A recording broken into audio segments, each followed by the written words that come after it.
Imagine facing a beast with fangs bigger than your hand. How did our ancestors survive? This was the world of Homo erectus. Smarter, stronger, and poised to become the planet's dominant hunter. They were not just tool users. They were master craftsmen, their minds shaping stone into weapons. But their growing minds and growing families required more food. A constant, driving hunger.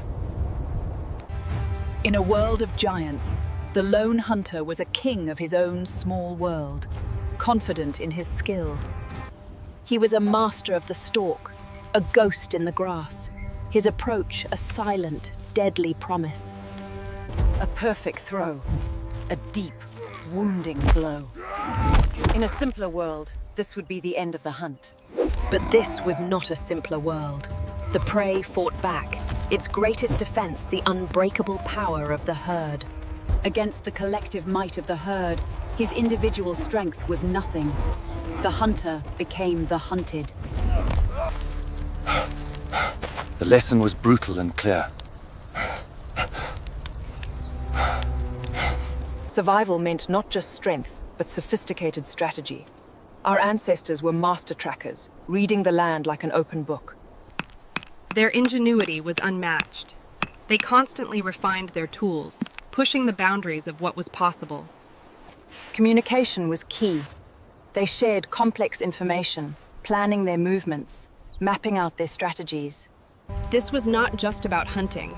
It was about a complex, interdependent society. Each member played a vital role. While other predators relied on brute strength or scavenging, Homo erectus was charting a different course. Their intelligence opened new possibilities, but also brought new challenges. How to take down prey that was bigger, stronger, and far more dangerous. The savannah was a battlefield. Every creature, a weapon. Every defense, a testament to evolution's ingenuity. Predator and prey. Hunter and hunted. The ancient arms race was constant, unforgiving. He pondered the failed hunt. Individual prowess was not enough. A new way was needed. A new level of cooperation. This wasn't just about survival. It was about an evolutionary leap. The dawn of the ultimate predator, the pack hunter. The first evolution, from a lone hunter to a coordinated group. A simple plan, born of failure.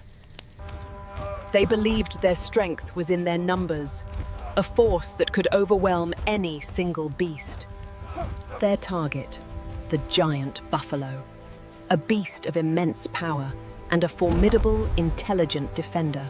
Their approach was coordinated, a net of hunters closing in. But 6 made more noise than 1. But the prey had its own strategy, not to flee, but to form a living fortress of horn and bone. Their simple plan was useless. The wall of horns was an unbreakable, living shield. A desperate, futile charge. A volley of spears against an unbreachable, living wall. Their weapons, so deadly against smaller prey, shattered uselessly against the giant's natural armor. The herd didn't just defend, it counterattacked, its charge a hammer blow to their fragile confidence. Another lesson was learned in blood and fear. Numbers were not enough. They needed a better plan. Failure brought a hard lesson. Brute force, even in numbers, was not the answer. He knew they had to understand their enemy, to become a student of the giant they wished to conquer. First, the horns. A wall of sharpened bone, a weapon that could kill with a single, devastating thrust. Beneath the horns, a body built like a fortress, a mountain of muscle shielded by a thick, impenetrable hide. But their greatest defense was not horn or hide, but the herd itself. A living, any threat was met with a swift, unified, and devastating response. The herd's defense was absolute. And in that moment, the leader understood. To defeat the herd, they could not just attack it. They had to break it. A new strategy was born.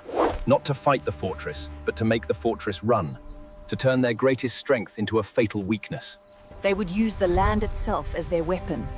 The open plain was the herd's fortress, but the narrow pass would be its tomb. Plan was set. The arms race had taken a new, terrifying leap. The age of the strategic pack hunter had begun. They returned not with food, but with a plan. A radical new strategy to conquer the giants. He explained the hunt. Not a battle of spears, but a battle of minds. A plan to use fear as a weapon. A lesson in psychological warfare. To control the panic, to steer the stampede, to become the masters of terror. Their first task, to create a symphony of terror. They crafted instruments not of music, but of fear. They built drums, their deep booms designed to mimic the thunder of a predator's charge. Every member was assigned a role. The beaters, the flankers, the killers. A complex, coordinated machine of death. Even their weapons adapted to the new strategy. Lighter, faster spears for a different kind of killing. And the women prepared for the aftermath. Their work crucial for securing the immense bounty. The clan became a single entity, a living weapon, its mind focused on one goal, the hunt. They were ready to face the giants not with brute force, but with the power of a plan. They set out, not just as hunters, but as a coordinated force, a thinking, breathing weapon. The hunt began not with a chase, but with a prediction, a deep, intellectual understanding of their prey. The pack split, each hunter with a role, a position, a complex plan set in motion. The beaters moved like ghosts, a long, silent march to position themselves behind the giants. The killers took their position at the end of the trap, their spears a silent promise of death. And the leader watched from above, his eyes the mind of the hunt, coordinating the attack. The giants grazed in peace, oblivious to the web of human intellect tightening around them. The final, crucial weapon, patience. They waited for the perfect moment to unleash their fury. And then, the signal. A silent command sent across the valley to begin the great hunt. The first beat of the drum. The first note in a symphony of terror. The drive had begun. The symphony of terror was unleashed. A jarring, unnatural rhythm designed to shatter the herd's courage. Their sophisticated defense shattered. Against this new weapon of sound, there was only one instinct: run. They became a moving wall of fire and fear, a relentless pressure on the heels of the panicked giants. In the heart of the stampede, there was only blind terror. A chaotic, unstoppable river of flesh. The leader of the herd, its power immense, was now just a prisoner of the panic his enemy had created. The flanks closed in, walls of fire that narrowed the path of escape, steering the avalanche of beasts. Bound from behind, fire on the flanks. The herd had only one path to run, a path designed by their enemy. From his high perch, the leader conducted his symphony of terror, every piece moving in perfect, deadly harmony. The giants entered the gully, the walls of the trap closing in around them, their fate now sealed. And in the shadows of the gully, the killers waited, their spears a silent promise of the death to come. Trapped within the canyon walls, their panic intensified. The gully had become a river of death. Final signal. The moment the hunters had prepared for, the moment to spring their trap. The ambush was not with spears, but with the mountain itself. A sudden, impassable wall of stone. Their own momentum became a weapon against them. The herd, now trapped between fear and stone. And in the chaos, a single target. The alpha, isolated, its power momentarily broken. The herd abandoned its leader, every beast for itself. The alpha was now alone, surrounded by enemies. The pack closed in. The hunters, once the hunted, now surrounded their colossal prey. The first blows were not to kill, but to wound. To bleed the giant of its strength and its speed. Enraged and wounded, the bull charged, its final stand a testament to its fearsome power. But they did not meet strength with strength. They met it with agility. The long, exhausting dance of death had begun. The dance continued. The bull's rage was met with a fluid, intelligent evasion. Every charge, every missed strike cost the giant dearly, draining its immense reserves of power. They gave it no rest. Every moment of exhaustion was met with another volley of pain. Their tools were designed not for a single, final blow, but for a slow, persistent tracking advantage. There was no escape. Every path was blocked. The trap was not just the gully, but the clan itself. The exhaustion hunt. A brutal, brilliant strategy to defeat a giant by simply letting it destroy itself. Finally, its immense strength was spent. The giant was broken, its will to fight extinguished. The final phase! The light javelins were discarded for the heavy spears of the kill. They closed in, not as agile dancers, but as a slow, inevitable tide of death. But even in death, the giant had one last act of defiance, one final, desperate charge. They met its final charge not with fear, but with a wall of sharpened stone and bone. Its great heart, its immense power, finally surrendered. The giant was on its knees. The final moments. A somber, necessary act to end the great beast's suffering. They moved as one. A final, merciful act, delivered with the skill of a master pack. The final blows, swift and certain. An end to the struggle, an end to the giant. And then, silence. The giant was dead. The valley held its breath in the face of their impossible victory. A moment of respect. A silent acknowledgement of the great spirit they had conquered.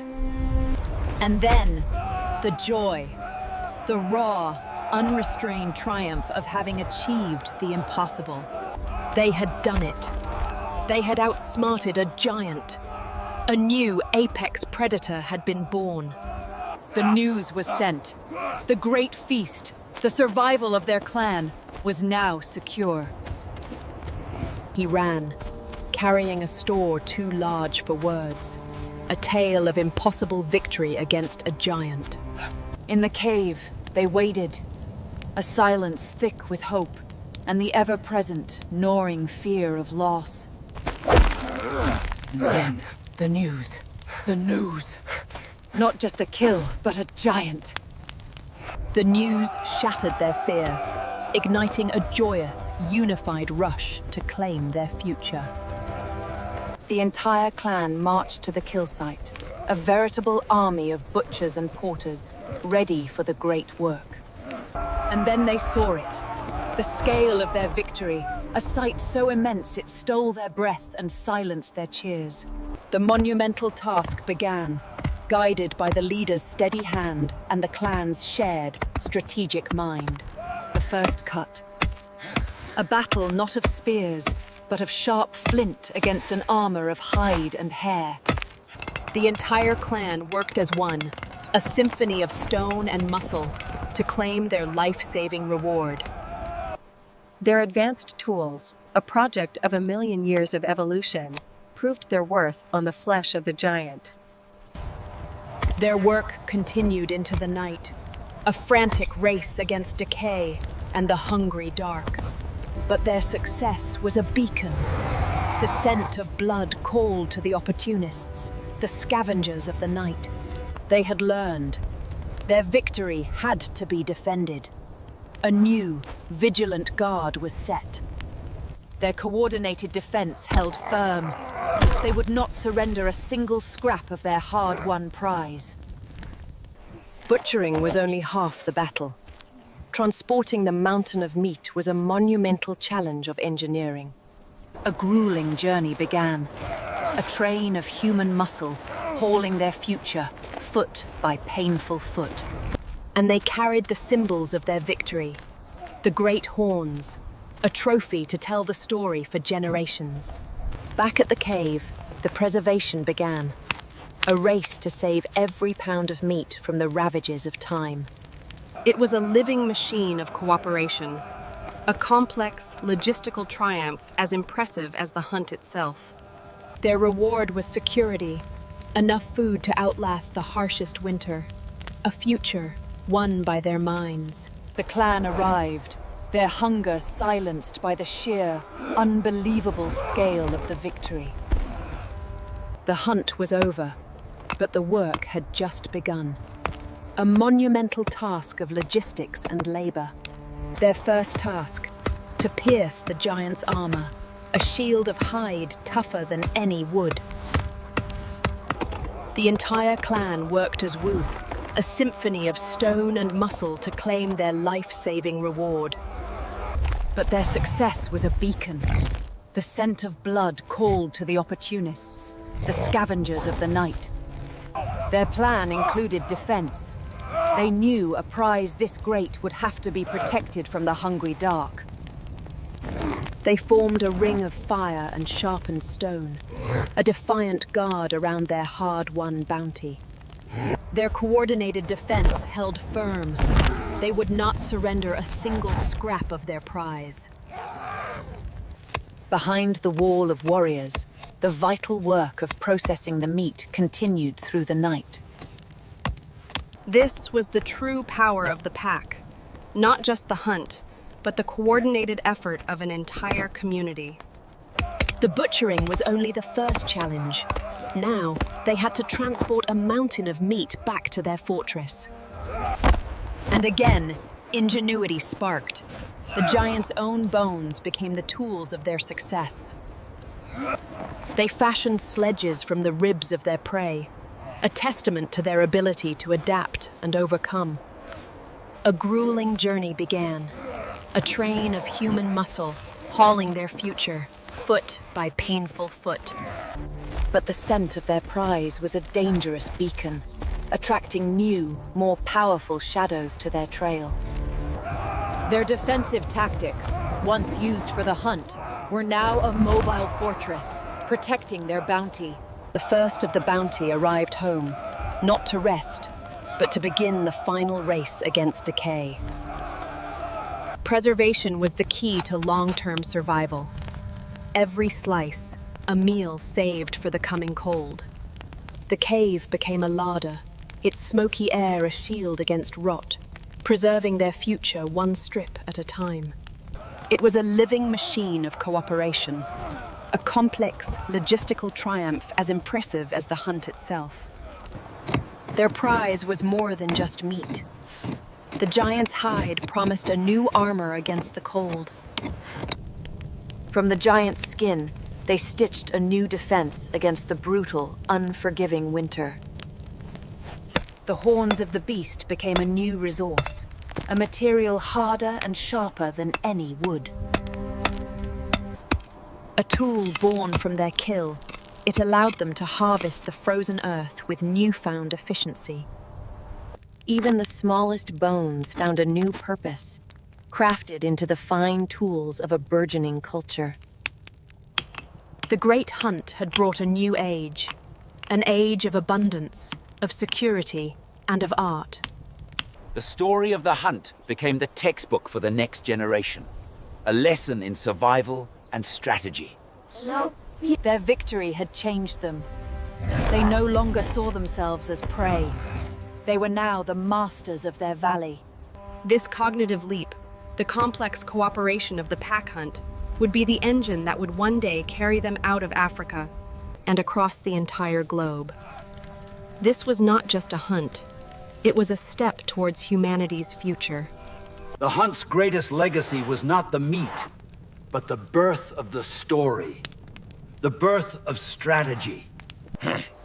The demands of the pack hunt forged a new tool, a more complex language.